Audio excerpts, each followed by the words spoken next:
नमस्कार साथियों, नीतीश कुमार ने जो फैसला लिया है उसने फिर से लोगों को चौंका दिया है। लेकिन अब सवाल यही उठ रहा है कि नीतीश कुमार को यह फैसला लेना पड़ा या उनको इसके लिए मजबूर किया गया। तरह तरह की चर्चा हो रही है और सबसे ज्यादा जो चर्चा है वो है उनकी मजबूरी की।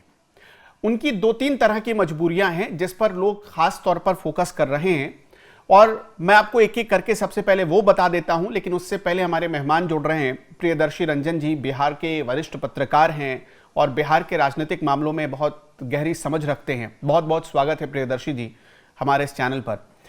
सबसे पहले तो मैं उन तीनों मजबूरियों के बारे में बता देता हूं। जो पहली चीज है कि अपने बेटे की एक ग्रैंड लॉन्चिंग करना चाहते थे नीतीश कुमार और इसके लिए उन्होंने अपनी पार्टी से या पार्टी की डील कर ली।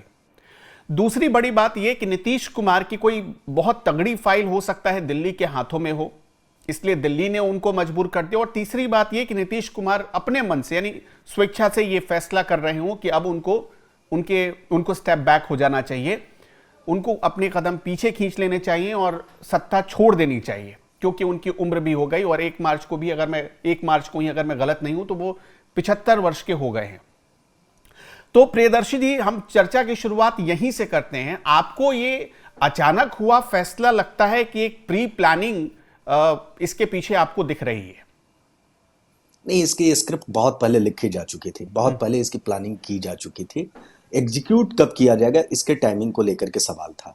नीतीश कुमार चाहते थे कि कुछ दिन और उन्हें मुख्यमंत्री के कुर्सी पर रहने दिया जाए, लेकिन भारतीय जनता पार्टी नहीं चाहती थी कि अब ज्यादा दिनों तक नीतीश कुमार कुर्सी पर बने रहें, सीएम की कुर्सी पर। इसके लिए भारतीय जनता पार्टी ने तमाम कसरतें की, तमाम तरह की कवायदें की और उसमें बेटे को लेकर के, निशांत को लेकर के भी नीतीश कुमार को आश्वस्त किया भारतीय जनता पार्टी ने कि आप अगर चले जाते हैं सीएम की कुर्सी पर, कुर्सी छोड़ करके, तो ऐसा नहीं है कि आपका स्थान रिक्त हो जाएगा। आने वाले दिनों में 2-2.5 साल के बाद अगर नीतीश पॉलिटिकली बेहतरीन तरीके से ग्रूम कर जाते हैं तो उसके बाद हो सकता है कि हम निशांत को सीएम बना दें।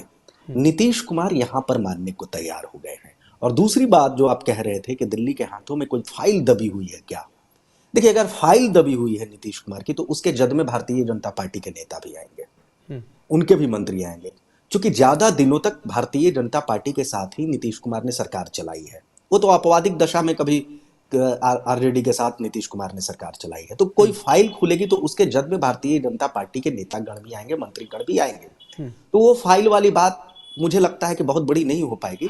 नीतीश कुमार हाइपोथेटिकल मुझे लग रहा है, नहीं फाइल होगा, लेकिन file Bharatiya Janata party file के पन्नों को नहीं पलटेगी, क्योंकि उनके अपने भी नाम आएंगे ना उसमें गिनती में। एक उंगली अगर नीतीश कुमार की ओर दिखाएंगे तो 3 उंगली भारतीय जनता पार्टी की ओर भी आएगा। तो वो नहीं करना चाहेगी भारतीय जनता पार्टी अभी की स्थिति में, पहली बात जी। और बेटी और जो को लेकर तीसरा पॉइंट था मैं उस पर समझ लेना चाहता हूं, फिर मैं आगे आपसे सवाल करूंगा।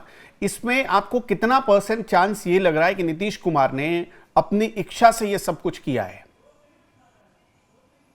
देखिए, नीतीश कुमार की इच्छा से तो होना ही है, आप जबरदस्ती नहीं कर सकते। नीतीश कुमार को जबरिया पासपोर्ट दे करके आज इस पोजीशन में है नीतीश कुमार की कोई उनसे जबरदस्ती नहीं कर सकता है या पॉलिटिकली ब्लैकमेल नहीं किया गया होगा उनको? है, देखिए, है क्या पॉलिटिकली ब्लैकमेल करने की दूसरी बात है, लेकिन अगर आंकड़ों के लिहाज से देखें तो भारतीय जनता पार्टी के साथ जनता दल यूनाइटेड यानी नीतीश कुमार बहुत जबरदस्त तरीके से हार्ड बार्गेन करने की स्थिति में। कैसे? केंद्र में सरकार चल रही है ना भारतीय जनता पार्टी की, नीतीश कुमार के बूते। अगर नीतीश कुमार खींच लेते हैं वहां से अपना समर्थन तो भारतीय जनता पार्टी की क्या स्थिति होगी? उनके तो दिन लग जाएंगे ना। अन्य सहयोगी पार्टियां ज्यादा बड़े स्तर पर ब्लैकमेलिंग करेंगी ना, चंद्रबाबू नायडू और बुरी तरीके से हावी हो जाएंगे ना। तो नीतीश कुमार भारतीय जनता पार्टी के लिए मजबूरी है। और बिहार में भी ऐसा नहीं है कि नीतीश कुमार अगर हट जाएंगे तो भारतीय जनता पार्टी को अन्य पार्टियां हाथों हाथ लेकर के सरकार चलाने दे देगी। नहीं, अन्य जो पार्टियां हैं, विपक्षी पार्टियां हैं, वो नीतीश कुमार को जरूर मौका दे सकती हैं और विपक्षी पार्टियों के आंकड़े के साथ नीतीश कुमार मुख्यमंत्री की कुर्सी पर आ सकते हैं, लेकिन वो विपक्षी पार्टियां भारतीय जनता पार्टी को समर्थन नहीं देगी। ये भी भारतीय जनता मैं पार्टी अपने दूसरे सवाल को यहां से थोड़ा सा आगे बढ़ाना चाहता हूं। जो हम फाइल की बात कर रहे थे, फाइल का जिक्र कर रहे थे, हमने देखा हाल के पिछले 8-9 महीनों में और खास तौर पर जब चुनाव बिहार में हो रहे थे विधानसभा के, उससे करीब करीब आप 6 महीने पहले से देखेंगे तो नीतीश कुमार के जितने करीबी अधिकारी थे जो कभी उनके दुलारे माने जाते थे, उनके पंचरत्न नवरत्न कहे जाते थे, उन सारे अधिकारियों के यहाँ या उन अधिकारियों का किसी के यहाँ अगर लिंक था, उनके यहाँ छापेमारी हुई, चाहे वो इनकम टैक्स ने छापेमारी की हो, चाहे वो ईडी ने छापेमारी की हो, चाहे वो सीबीआई ने छापेमारी की हो। और बिहार के पत्रकारों में यह बड़ी चर्चा थी कि नीतीश कुमार के करीबी अधिकारियों के यहां, मतलब इसलिए ये सारी चीजें हो रही हैं कि कमजोर नस कहीं से मिल जाए और उसे दबा दिया जाए। ये एक बात हमेशा से भारतीय जनता पार्टी नीतीश कुमार को बैलेंस करने के लिए ये कवायद करती रही है। जब से भारतीय जनता पार्टी केंद्र की सरकार में है तब से ये होता रहा है, लेकिन नीतीश कुमार पर हाथ डालने की जरूरत भारतीय जनता पार्टी ने कभी नहीं किया। उनको घेरने की कोशिश की है इसी तरीके से। जो आप कह रहे थे कि नीतीश कुमार ब्लैकमेल हो गए होंगे, मुझे लगता है कि नीतीश कुमार नहीं ब्लैकमेल हुए हैं, उनके आसपास के जो सिपह सलाहकार हैं, जिसमें ललन सिंह हैं, जिसमें संजय झा हैं, जिनमें अन्य नेतागण हैं, इन लोगों को भारतीय जनता पार्टी ने हॉस्टाइल कर लिया है। हॉस्टाइल कर लिया है इन द सेंस कि इन लोगों को तमाम तरीके के प्रलोभन हैं कि सत्ता अगर बिहार में चलती है तो उसमें आपकी दखल बढ़ जाएगी। केंद्र में ललन सिंह मंत्री हैं, संजय झा को भी कहीं ना कहीं ये लॉलीपॉप जरूर दिया जा रहा है कि आपको उपसभापति बना दिया जाएगा। हरिवंश जी तो अभी जनता दल यूनाइटेड के ही हैं, उपसभापति हैं राज्यसभा में, वो उपसभापति का पद खाली हो रहा है। हरिवंश जी जब राज्यसभा नहीं जाएंगे तो वहां पर हो सकता है कि संजय झा को बिठाया जाए, और वो बिना भारतीय जनता पार्टी के संभव नहीं है। तो होस्टाइल हो गए, मैं इसको ब्लैकमेल के जगह अब होस्टाइल यहां से थोड़ा सीएम हाउस की पॉलिटिक्स हम समझना चाहते हैं, क्योंकि बड़ी इंटरेस्टिंग है अपने दर्शकों को यह बताना। दर्शकों को सबसे पहले मोटे तौर पर मैं सीएम आवास या नीतीश कुमार के जो पंचरत्न कहे जाते हैं उनकी कहानी थोड़ा समझा देते हैं, जिसमें कभी अशोक चौधरी गिने जाते थे। अशोक चौधरी से भी पहले आप देखेंगे तो उसमें आरसीपी सिंह भी गिने जाते थे। आरसीपी गए, अशोक चौधरी फिर एंटर करते हैं। अशोक चौधरी, ललन सिंह, श्रवण कुमार, विजय चौधरी और इस तरह के 5 टोटल नेता हैं, जिसमें शायद मैं एक नाम भूल रहा हूं। उन 5 नेताओं पर नीतीश कुमार आंख बंद करके भरोसा करते थे। संजय झा, माफ करिएगा, बड़ा नाम ही छूट गया मेरे से। संजय झा एक बड़े नाम थे, लेकिन अब ऐसा हो गया कि सिर्फ संजय झा, विजय चौधरी, यहां तक कि श्रवण कुमार साइड हो गए। संजय झा, विजय चौधरी और ललन सिंह, इन तीनों की ही एंट्री हो रह गई सीएम आवास में। डायरेक्ट नीतीश कुमार के पास पहुंचने का एक्सेस रह गया। ये श्रवण कुमार क्यों साइड कर दिए गए? देखिए, श्रवण कुमार कभी भी टॉप 5 सिपह सलाहकार में नीतीश कुमार के नहीं रहे। हाँ, जब जब संकट की स्थिति आती है या जब जब अलग थलग नीतीश कुमार पढ़ते हैं तो उस समय श्रवण कुमार की भूमिका बढ़ती है। और इस पूरे सीन से अशोक चौधरी भी हमें नजर नहीं आ रहे, वो भी गायब है। देखिए, अशोक चौधरी पर नीतीश कुमार की निगाहें बहुत पहले से टेढ़ी है। वो उस समय से टेढ़ी है जब इन्होंने नीतीश कुमार को विश्वास में लिए, या विश्वास में आधे अधूरे मन से विश्वास में लिया था और अपनी बेटी को एलजेपीआर से टिकट दिलवा दिया था। जहानाबाद में एक विवादित बयान दिया था एक जाति सूचक शब्द को लेकर के। उस समय से नजरें टेढ़ी हो गई थी अशोक चौधरी को लेकर के नीतीश कुमार की। भले ही अशोक चौधरी अपने आप को नीतीश कुमार को लेकर के रिश्ते बताते होंगे कि वो मेरे मानस पिता हैं, मैं उनका मानस पुत्र हूं, लेकिन नीतीश कुमार अब इस चीज को शायद स्वीकार नहीं करते हैं। नहीं, वो गले लगाना, वो चूमना, नीतीश कुमार ने तो अशोक चौधरी के साथ मीडिया में सब कुछ किया है, पब्लिक ने देखा है, वो तस्वीरें आज भी वायरल होती हैं। नीतीश कुमार अशोक चौधरी का ये जो मतलब एक कनेक्शन था, लोगों को लग रहा था कि भाई ये कनेक्शन तो कभी टूटेगा ही नहीं। यहां तक कि इसी कनेक्शन की वजह से ललन सिंह को दबा दिया गया था। हाँ, ललन सिंह को दबा दिया गया था, बाकायदा विवाद हुआ था अशोक चौधरी और ललन सिंह के बीच में, और एक समय कद बढ़ गया था अशोक चौधरी का, ललन सिंह पर भारी हो रहे थे। लेकिन ललन सिंह माहिर खिलाड़ी हैं। जनता दल यूनाइटेड के भीतर संगठन में जो ललन सिंह की पकड़ है वो किसी की नहीं है। नीतीश कुमार के बाद किसी की पकड़ है तो ललन सिंह की। वो संजय झा की भी पकड़ नहीं है, वो अशोक चौधरी की भी पकड़ नहीं है, वो मनीष वर्मा की भी पकड़ नहीं है, वो आरसीपी की भी पकड़ नहीं है। वो जो आप 5 रत्न में नाम गिना रहे थे विजय चौधरी का, उनका भी संगठन में वो पकड़ नहीं है। क्योंकि नीतीश कुमार जब से समता पार्टी का गठन किया, या नीतीश कुमार की राजनीति जैसे जैसे परवान चढ़ी है, उन चीजों के गवाह कोई अगर व्यक्ति है तो ललन सिंह है। कैसे इनकी राजनीति चढ़ी है, किन किन लोगों का क्या क्या नीतीश कुमार के दरबार में अहमियत है, किस तरीके से सरकार चलेगी, सरकार का स्टाइल ललन सिंह ने तय किया है कि कैसे। अच्छा, मैं आपसे एक जो सबसे बड़ा और दिलचस्प सवाल है वो मैं समझना चाहता हूं। ये डील किसने हां की होगी? नीतीश कुमार की सेहत को लेकर तो बहुत सारे सवाल हैं, और इसमें कोई शक नहीं है किसी को कि नीतीश कुमार की सेहत पहले जैसी नहीं है। लेकिन ये जो डील हुई होगी, जाहिर सी बात है नीतीश कुमार तो दिल्ली नहीं गए होंगे ये बात करने के लिए कि हाँ हम राज्यसभा जाने के लिए तैयार हैं और हमारी मौन सहमति है। नीतीश कुमार के बिहाफ में कौन गया होगा, किसने कहा होगा, किसने ये आइडिया दिया होगा, मैं ये जानना चाहता हूं अंदर की बात, जरा आपके पास अगर हो तो। देखिए, इसकी कहानी विधानसभा चुनाव से पहले लिख दी गई थी। बता दिया गया था नीतीश कुमार को कि आपके चेहरे पर हम चुनाव जरूर लड़ेंगे, लेकिन सरकार बनाने के बाद हम अपना मुख्यमंत्री पेश करेंगे। चूंकि आपको कम सीटों के बावजूद हमने मुख्यमंत्री बनाया है, विपरीत परिस्थितियों में आपको मुख्यमंत्री बनाया है, विपरीत परिस्थितियों में आपकी राजनीति को खड़ा किया है। अगर नीतीश कुमार की राजनीति को समझेंगे, जो पहली बार इन्होंने शपथ लिया था तब से लेकर के अब तक, तो कई ऐसे उतार चढ़ाव रहे जहां भारतीय जनता पार्टी ने नीतीश कुमार के लिए कुर्बानी दी। पहली कुर्बानी तो यही थी कि जब नीतीश कुमार पहली बार 7 दिनों के लिए शपथ लिए थे मुख्यमंत्री का, उस समय भी दोगुनी संख्या थी भारतीय जनता पार्टी की समता पार्टी के मुकाबले। इसके बावजूद भारतीय जनता पार्टी ने नीतीश कुमार को मुख्यमंत्री बना दिया था। 2005 में सीट शेयरिंग में जनता दल यूनाइटेड को बढ़ा चढ़ा करके सीटें दी गई।